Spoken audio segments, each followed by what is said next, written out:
toyekobibwaka tata ekatina nkembo na yo toyekokubamela yo nanya kotelema kolo bipai otelemi yawe yango tokitili boso yango ya peke. Les téléspectateurs de l'émission Atlantique Adoration, je vous salue de tout côté de la province du Congo central, précisément dans la ville de Diabou-Matet. Nous sommes vraiment aujourd'hui de votre émission et là je vous souhaite la bienvenue de votre émission préférée Atlantique Adoration. Comme je l'ai dit, aux uns pour ça, richesse Azalawa, Napoléon. Et n'a présenté l'émission en tant que pasteur, en tant qu'apôtre, cette église et on a reçu sensation de la langue. Voilà, Nandila et Atlantique Adoration, merci pour vos messages de félicitations, messages d'encouragement et ça me fait vraiment du bien. Là, je remercie l'ingénieur Kelvin Fatou pour cette très belle réalisation et je remercie encore toute l'équipe technique de l'émission Atlantique Adoration. Et aujourd'hui, là, je suis avec notre pasteur Zéro Pangala de l'église à Réabot Tchassa, Arc-en-Ciel. Et nous allons lui découvrir après avoir entré à la régie pour demander les chansons pour notre pasteur va faire son entrée. Nous allons rentrer à la régie pour demander la chanson. Ingénieur.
Nico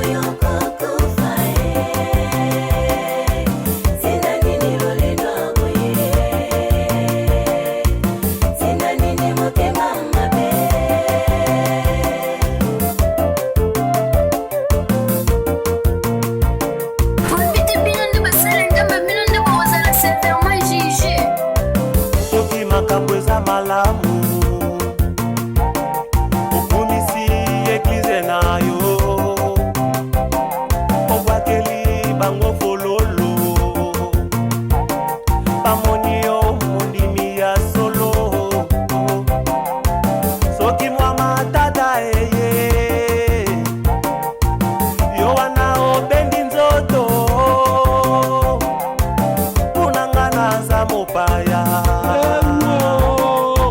ntango ya makambo komi mopaya wapi bandimi ya solo obonga kobeba na memi na tolo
Voilà, de retour sur ce beau plateau, comme vous le voyez, je suis avec Pasteur Mukama là.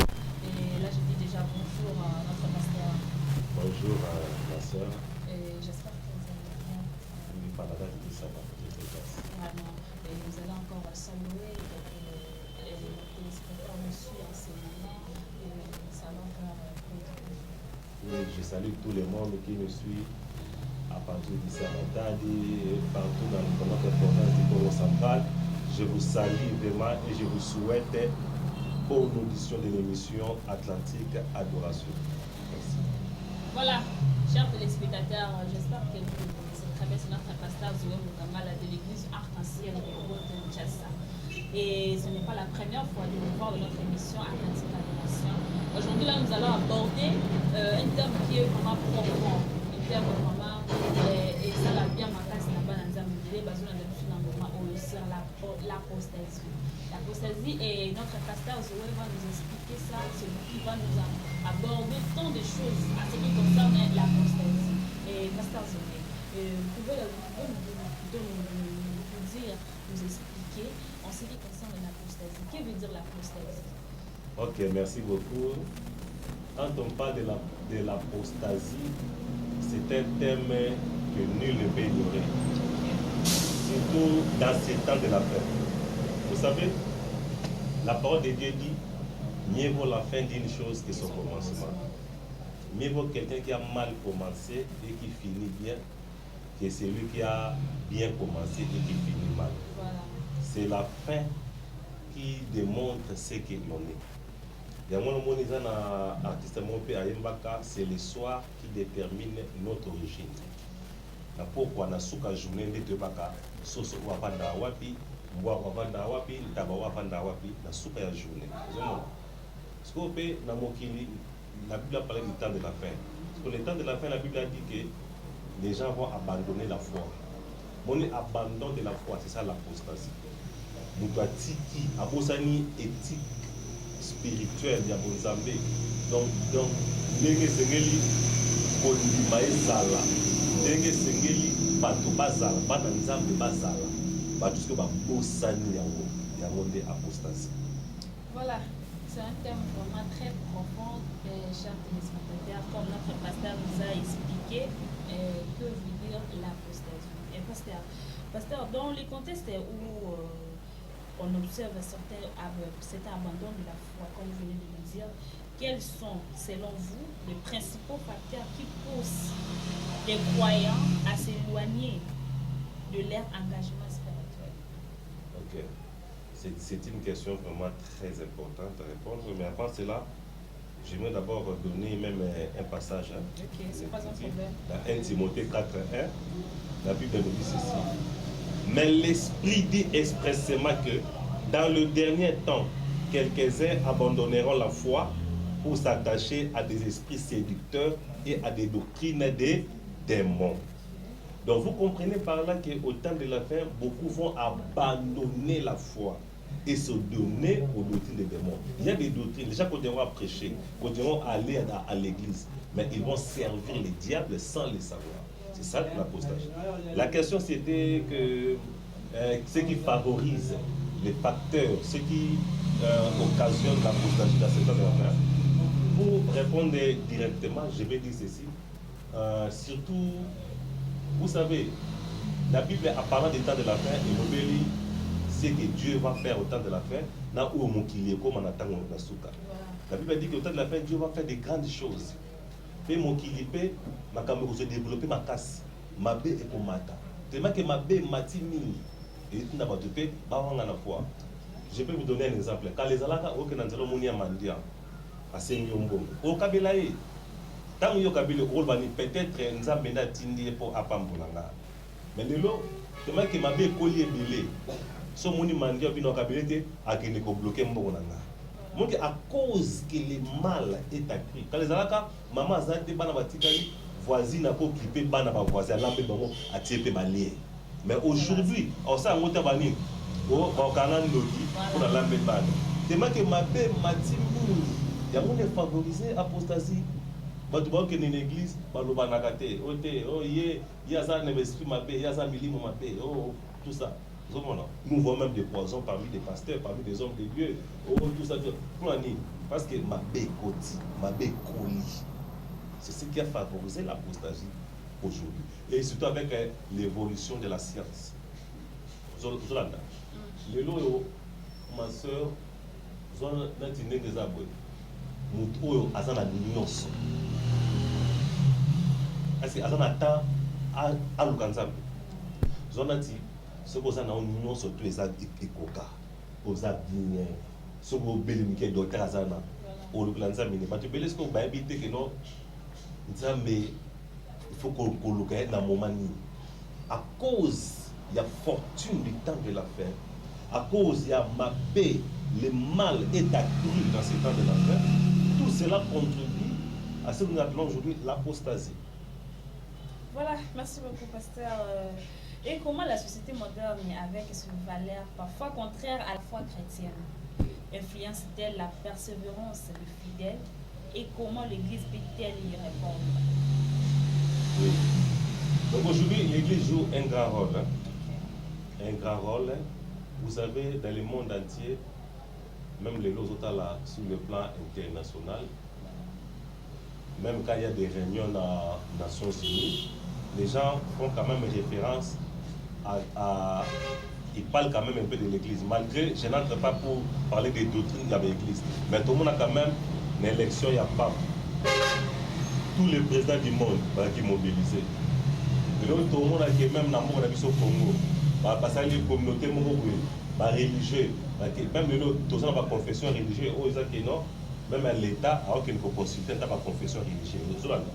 Donc, c'est-à-dire, on a sans parler que je ne parle pas de la doctrine, mais je parle dans le sens général. Donc comprendre que l'Église joue quand même un grand rôle.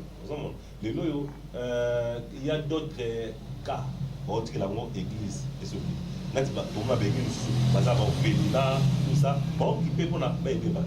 Maintenant, contribution à l'Église. L'Église est là pour donner aux gens ce que d'autres institutions ne peuvent pas.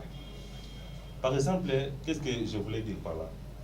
L'église pour avoir un visa. Visa pas une église. Visa pas une ambassade. Mais l'église, pour que l'ambassade ambassadeur peut s'aider. L'église peut-être peut contribuer dans le moment où il y a des blocages. L'église peut aider quand on a facilité ma carte. Mais au début pour nos ambassades et dans un visa, il faut que nous ayons une ambassade. Mais l'église maintenant va te donner ce que l'ambassade ne va pas donner. Avec la foi, Dieu peut t'aider, Dieu peut te faire grâce. Nous avons eu la paix du cœur. Il y a des gens qui ont un bon côté, mais ils ont la paix du cœur. Il y a d'autres qui ont un million, mais ils n'ont pas la paix du cœur. Donc l'église, apport de l'église, c'est sur le plan spirituel. Comme même nous avons tout ce qui nous vend sur la terre, vanité de vanité. On ne peut pas, même s'il y a le mal, les colis, mais biso, la Bible dit dans Galates, continuons à faire les biens. Donc l'église, ça pour aider biso, tous la éthique na biso à la saine doctrine, que malgré votre baby, mais continue toujours à faire le bien. Et on dit, vous l'église, il faut ça l'appeler les lois. Favoriser encore l'amour parmi les gens. Parce que l'unique moyen de vaincre le mal, c'est par l'amour. Quand on a de l'amour, il y a un apport de l'église. L'église jouera un grand rôle. Et les hommes de Dieu ne sont pas là pour dire que nous sommes dans une communauté telle, communauté wana bazama pe. Non, c'est pas ça. D'ailleurs, Jésus-Christ n'a pas laissé une communauté sur la terre. Vous voyez bien moi. Ceux qui n'ont le lot, non. Jésus-Christ en allant au ciel, a-t-il une communauté ni? Quand on y est sur Mataki, l'assemblée est à la quitter. Oh, kimbangisme est à la quitter. Catholique est à la quitter. Communauté mort est à la quitter. La communauté est massive. Mais les disciples étaient déjà là. Mais la communauté est à la quitter. Non, c'est pour montrer que Jésus n'a pas besoin de communauté. Il a besoin des individus baptisés du Saint-Esprit. Surtout si on a un niveau d'individu, on aura de l'amour. Attends, quand la communauté, s'il croit, Seigneur Jésus, c'est ton frère. Moutou a Bethel, Moutou a louange, Moutou a Samuel, il fait qu'ils ont confessé Jésus-Christ. Au moins en parlant comme ça, et qu'on s'est fait au lit, mais ce qu'on a, tant que l'on a et ça va haine. Au moins, la communauté, moi, engagé dans la communauté, comme ça, c'est ce qui détruit l'église. On ne peut pas poser apostasie. Voilà, parce que quand on parle de l'apostasie, il est lié des doutes ou à des crises personnelles. Et comment l'église peut-elle accompagner au mieux les personnes qui traversent ces périodes difficiles pour les aider à maintenir? Oui, l'église va aider par des enseignements. Il y a des enseignements appropriés qui aideront la population à maintenir la foi. Parce que la Bible dit, la foi vient de ce qu'on attend. Et ce qu'on attend vient de la parole de Christ. Donc, l'Église, en prêchant la sainte doctrine, la pure parole, cela va aider l'Église à maintenir la foi et à éviter l'apostasie. Donc, c'est ma prêcher la bonne doctrine. Côté, il y a un dogme, mais la sainte doctrine. Il y a un faut favoriser que les gens puissent maintenir la foi dans nos églises. Et pasteur, on voit dans nos églises d'aujourd'hui, quand on nous prêche souvent, les gens n'aiment pas les genres de matière, les abouilles, les apostasie. Au moins, on a pour ça battre que les poteaux sont tout cas pour ça la bouille. Mais on est allé les camps foi. Tout le monde a montré les enfants dans l'église. Ce que les gens ne comprennent pas, ma sœur Zani, les gens est-ce que vous que les gens vont nous sous parce que il y a une église qui a pour nous amater ma balle. Vous voyez bien moi. Bah tout nous sommes là pour na des balles. Mais est-ce que vous que ça a d'autres filles dans les boîtes de nuit? Azul les balles à ça il y a une église. Parce qu'il y a une église qu'on a les balles dans l'église. Na il y a une église mais azul les balles dans la boîte de nuit. Au théâtre il y a une église pour les balles. C'est que ce n'est pas le fait d'aller à l'église ni pour les balles. Non. Il faut plutôt ça la part des choses. Il y a des choses importantes dans la vie. Nous-mêmes, Dieu ne donne pas, ne répond pas à nos désirs, mais Dieu répond à nos besoins. Vous voyez, les gens les loyaux, peut-être que non, ma sœur Nengazaboye a gêné Zamba Pesaye Villa na Gombe. Ils ont besoin de villa na Gombe, mais ils ont besoin d'un d'abord pour vendre. Mais villa on est comme un désir à monter. Est-ce que nous avons besoin de villa? Nous avons besoin de n'a au vendre. Peut-être nous avons besoin de bien à moi si bien de bien à mobile mais on a mondele avant à Washington. Est-ce que vous avez besoin de mondele avant à Washington? On a besoin de mobile mais nous avons besoin. Dieu répond aux besoins. Il y a moi c'est quoi yo? Comme les gens vont à l'église, on va pour un bien matériel, il y a un monde qui a vécu puis ce sont même biso na apostasie. Parce que les biens matériels aveuglent les gens. Le lot, ceux que l'eau, Bakabelo, Jokan nous a baissé, Mounka Bakabé, Ababi de Nord, richesse, nous a boué, na compte, na bancaire, Totimélio, 100 milliards de dollars, Tokabelio, 100 milliards de dollars, na Minto. Il s'en a pour ça. Maintenant, tu as une question. Moi na 100 milliards wana. Kaka lelo magasin le belé. Voilà. Bon tala na ke na Canada. Na ke na la. Magasin yo te belé, belé magasin. Na kende boye tout ça. Mais est-ce que au Canada ke na kende 30 jours na ngomba na 100 milliards ta yo mesena. Voilà pour le diaté. Le bien matériel n'est pas mal, c'est bon. Parce que nous en avons besoin sur la terre. Mais si nous devons comprendre le monde, les enfants de vanité, tout passera, tout on laissera ces morts. Nous devons saisir ce qui est important, la foi. Quand on a la bonne foi, on a la foi en Christ, alors les biens matériels, on les fait. C'est l'homme qu'on dit. C'est comme ça. Voilà, pasteur, quels sont les signes avant-coureurs d'une possible apostasie au sein d'une communauté? Et comment l'Église peut-elle intervenir de manière proactive et bienveillante? Oui, j'ai déjà parlé, j'ai déjà dit que non. L'Église doit travailler dur, prêcher dur. Encadre. Il est mal aujourd'hui, est-ce qu'il y a des choses qui ont détruit même en table au hôpital Nabiso?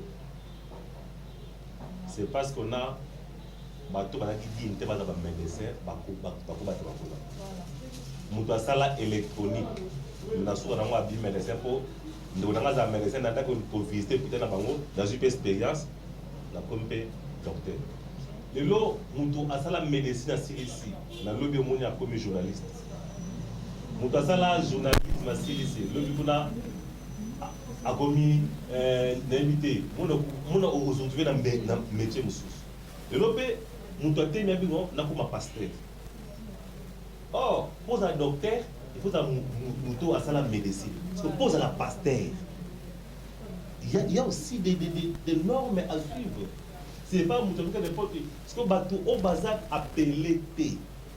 Bangon de temps ba koti na musala, ba obebisa musala, moyen église. Tant que boye, moni na église. Ba ote ayo ke non. Nzamba atala libanda te, atala kat. Ça na ondengo lingi. Na mona na église moko boye na ba pe mususu. Ba opambola mabala ya mwasi na mwasi, mobali na mobali. Mona ki yango. Même avec les mais dans l'église. Moi, l'église, on a aider à tout. L'église a un grand rôle à jouer. Restons avec la Bible. Ne nous écartons pas de la Bible. Restons, c'est que la Bible dit, restons là. Pour maintenir l'équilibre, on va éviter l'apostasie.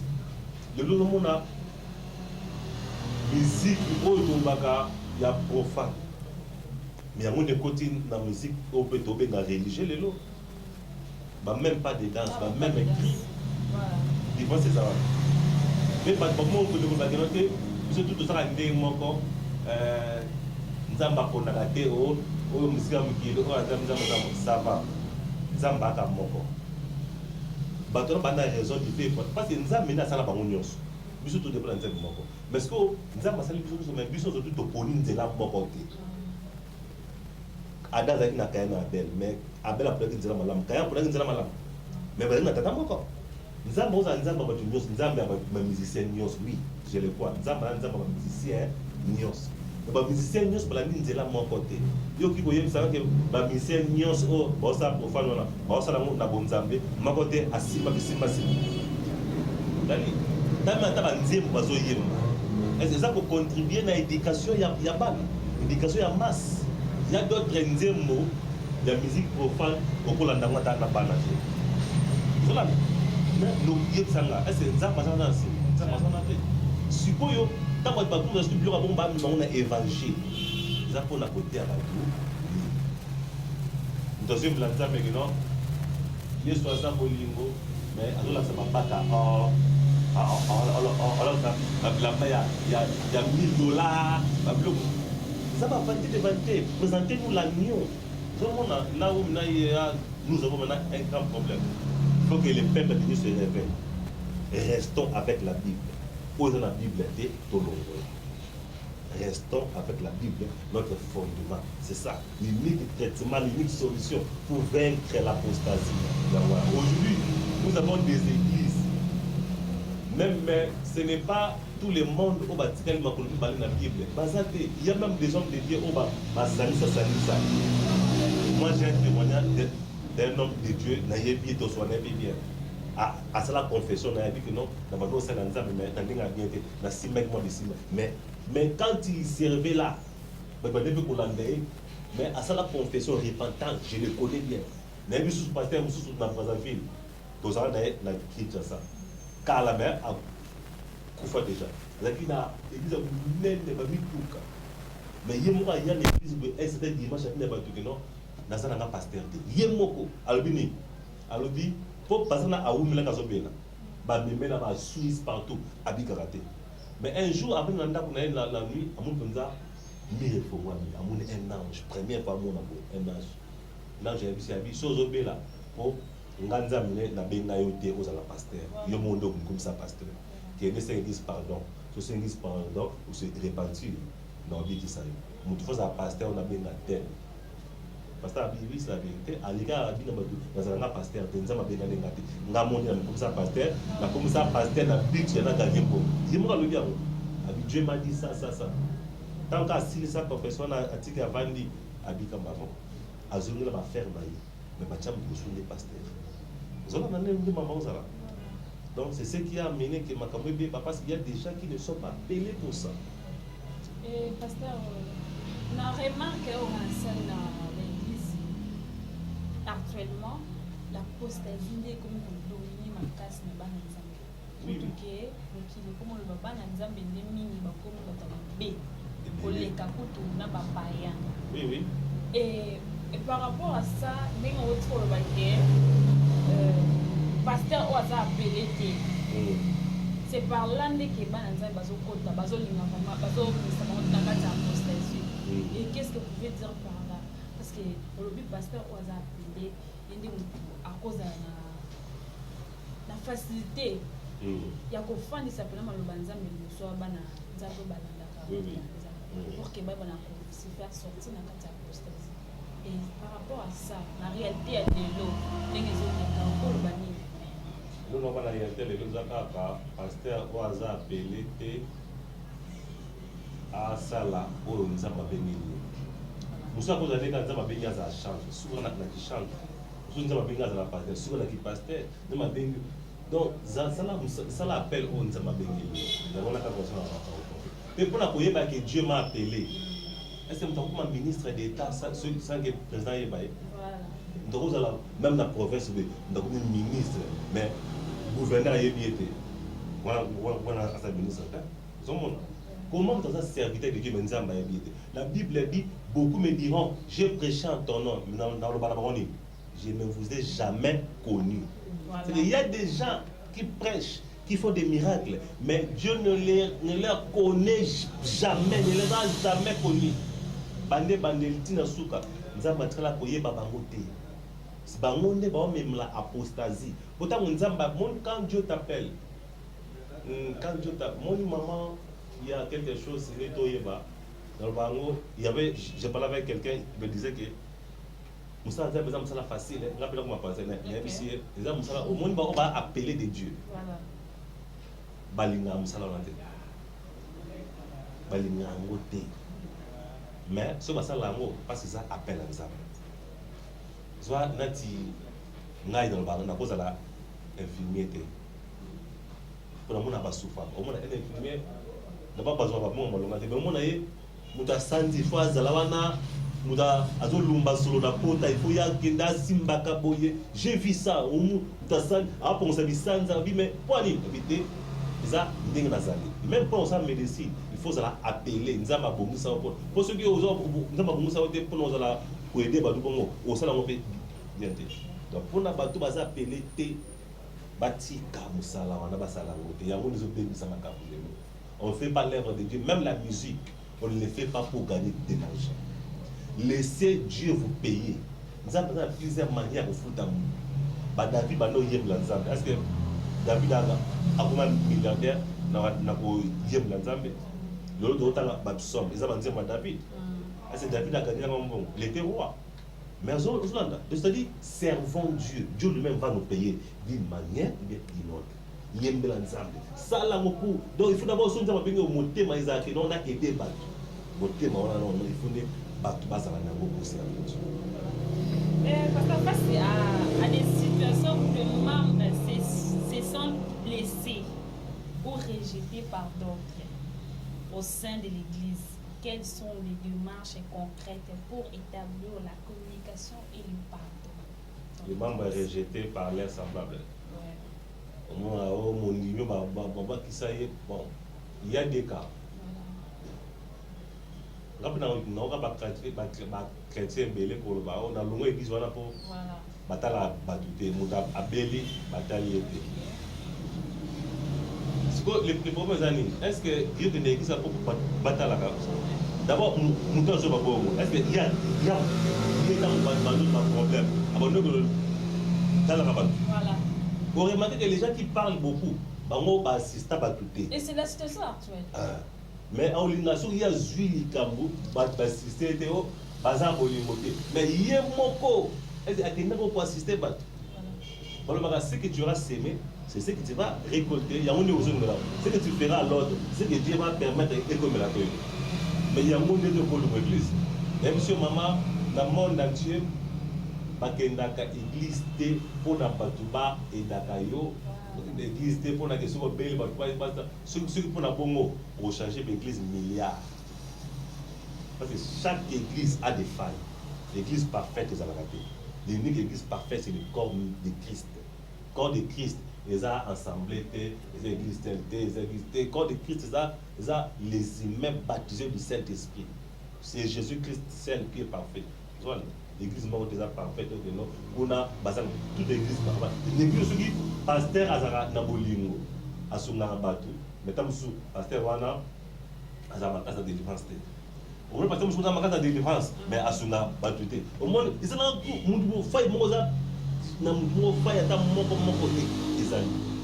Ce qu'on a rejeté, Wana, le Boya Kolomeza Bouye, parce que la promesse est accomplie. La Bible a dit on vous méprisera, on parlera mal de vous, on va vous maltraiter à cause de mon nom. Mais réjouissez-vous. Jésus a mon amateur. Ce que d'ailleurs va rejeter, l'écriture est accomplie. C'est que c'est là. Là, on s'est pour remercier les amis. So, ça dit, un mois, moi, mon écrit,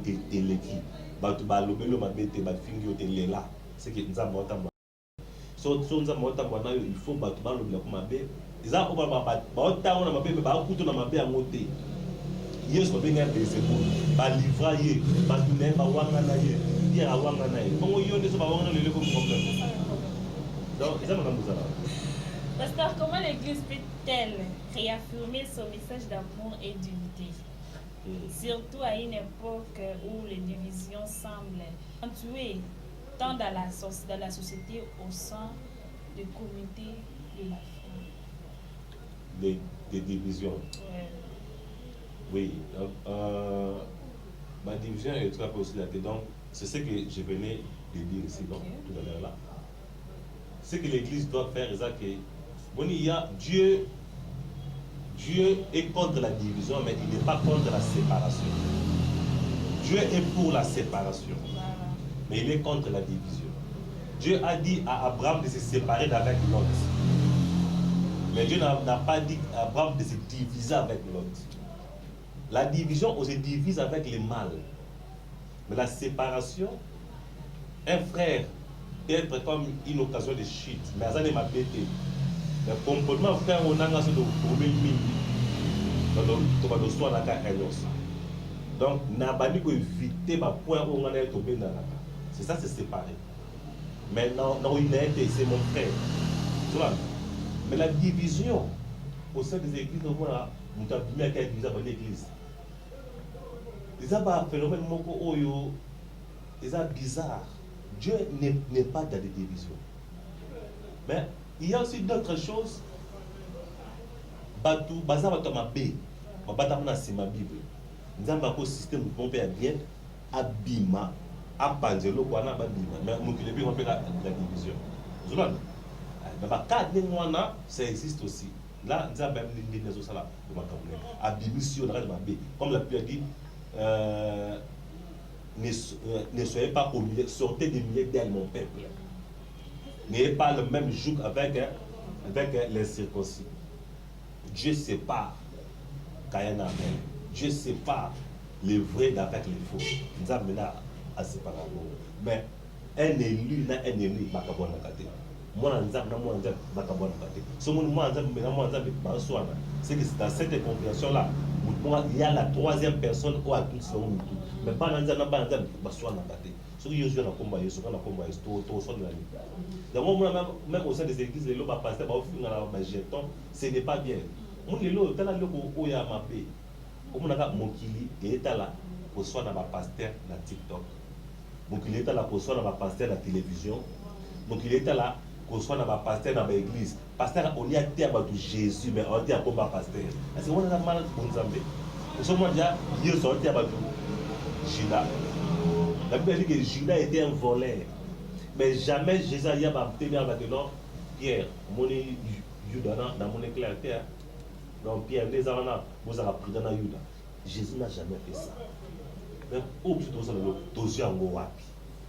Voilà là où l'église a failli. L'apostasie est gagnée l'église. Vous vous en souvenez? Et pasteur, vous pouvez nous donner quelques versets en ce qui concerne l'apostasie pour que en ce moment, à propos de l'apostasie. Attends-moi quelques versets. Puis,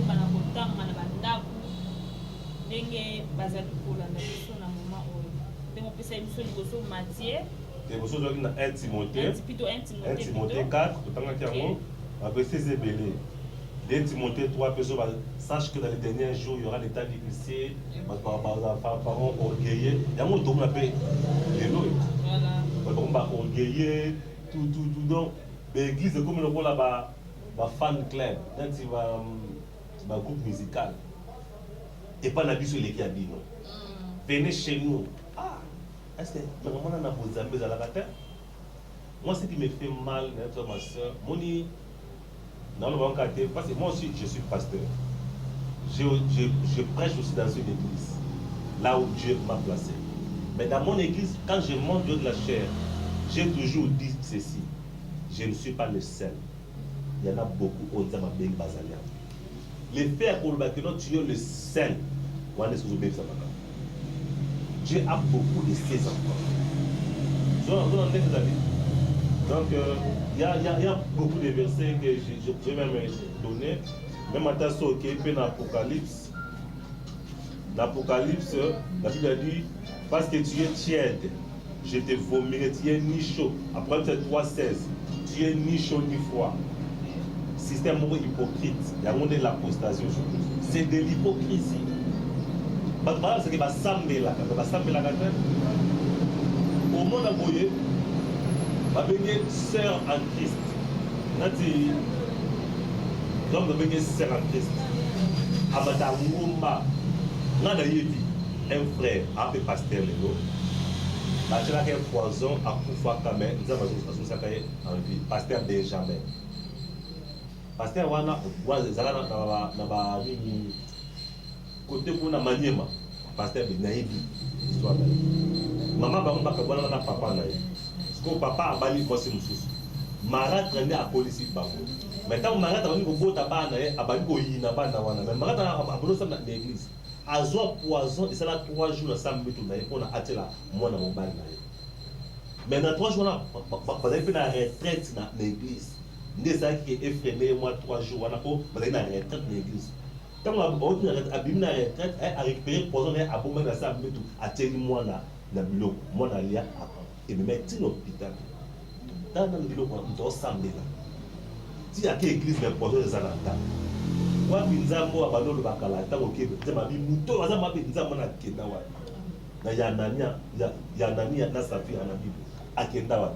Ko ba tu ba ko c'est apostasie. De dévier l'évangile. Dans le barana basala nzambe cher ils appellent autant ba komba ba kité cher ils appellent autant ba komba ki ndokité o tel ndoki Judas la ni mabé c'est yeso no ba non Judas a boy Cher comme nous dans ba combat dans ba jeton, dans l'église, dans ba cher à bon dans souiller. Peuple de Dieu, quand vous voyez vous êtes dans une église, vous qui passez dans la chair, oh, nous tel za mabe, ngala ni nakete, nous tel za aza ennemi na biso, wana za serviteur de Dieu. Cher za pesa ko bimza l'amour. Bato ba linga na baza la soudé. Et ya bato ba joie la vie. Présente déjà l'agneau de Dieu, c'est ça. Donc il y a beaucoup de versets, mais peut-être ma prochaine numéro pour d'amour na détail pour balanzambe ba comprendre makambo bien. Voilà. Merci beaucoup, Pasteur Zoom Kangala. Là, c'était notre pasteur. Il nous a bien expliqué en ce qui concerne l'apostasie. D'ailleurs, notre navane a compris bien.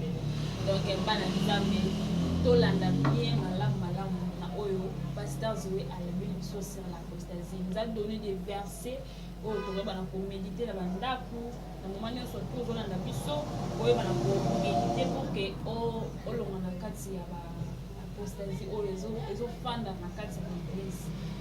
Réputation est chrétien ou chrétien et baby dans la carte de l'église dans la case. Pour comment le baki va payer va pour demander pour les gars chrétiens. Donc c'est vraiment pas si la mission exemple les gens qui tout et pasteur quel le conseil au pour ça bananzambe amuna uti ko lo ba o etali mo so pasteur bana nzambe bazolanda biso na moma oyo bacroyant oyo bafandaka na bakiti balanda mateya nzambe nini oyo kolobela bango na moma oyo en ce qui concerne l'apostasie oyo ekomi kofanda makasi na kati ya église tokosambela lelo tobengana milimo apostasie elelo mais mitema na biso conseil kopesa conseil na kopesa na bato omoni la préparation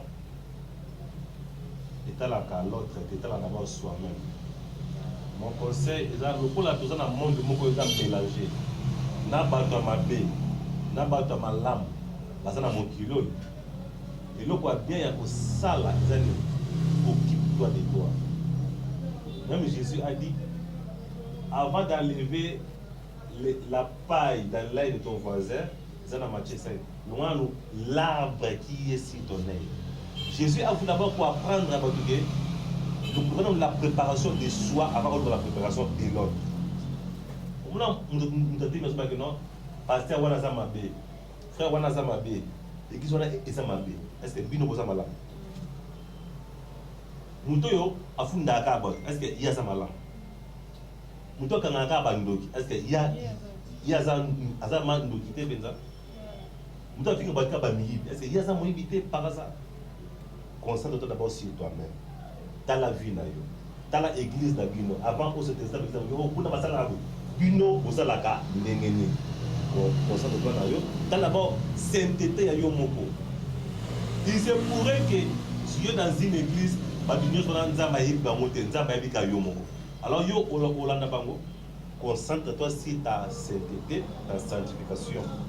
Pasteur, dans l'église, avant dans l'église, bon, cette église avant de critiquer l'église, critique d'abord ta propre église. Je ne peux pas parler parce que nous avons ensemble pour l'église avant voisin, ensemble pour l'église. Alors, laisse écouter. Les gens pour la Mobali, alors critiquer, moi je suis là, Allah bien été. Moi, là, il y a eu ma lame. So, on a dit qu'il y a eu ma lame. Tout le temps, moi, ça va voisin, il y a eu là, tu as bien. Voisin peut aller à la taper, moi, ce n'est bien pas à mon lieu là, ça y est. Mais il y a eu occupé, mais on va l'occuper, de Baninga. Vous avez d'abord. C'est ça le problème. Voilà, merci beaucoup, pasteur. Là, c'était l'intervention de notre pasteur Zoum Kamala de l'église de Rehoboth Djassa. Donc, ils ont passé au moment de la matin de Bélé, Bayebi et Djassa du Toumba. Donc, ils ont mis les mots de matin. Et pasteur, quel est votre dernier mot par rapport à notre prestation d'aujourd'hui? En tout cas, pour moi, c'était merveilleux. Malgré l'apostasie, ça va pas me révéler. Si je me donne avoir le temps, aux hommes à ce poteau, pour dans le détail. Mais ce que je peux dire, c'est vraiment la PC Batumbote au Bola Nangai. Mais des personnes qui canent dans la Rehoboth ZM. Dans le salon, on a vraiment pas de espace qui toque. Nous n'avons pas de bango. On commence à me saluer bien. On a partout. même dans le monde entier pour émission et les gars dans les réseaux sociaux partout bon on a vu ça nous avons basé la matino émission les qui kitoko makasi na sepeli nzambe mazala azala na vie. Merci beaucoup, Pasteur Zoé. Le plaisir est partagé. Chers téléspectateurs, merci pour votre fidélité. Et là, je remercie le salon Réobot vers Kikanda. À Matadi, on connaît tous Kikanda. Donc, Kikanda, c'est pas son nom. On a pour ça. Pas bon, ça, c'est un salon Réobot Kikanda. On va bien te faire donc au supplément Makas. Et ça passe au nom. On peut Kikanda juste au viré, au tourner salon Réobot. Bazawana au Nabino. Et là, je remercie Julien Kelvin Fatou pour cette très belle réalisation et toute l'équipe de l'émission Atlantique Adoration. Moi et vous, on va se retrouver à la prochaine. Bye.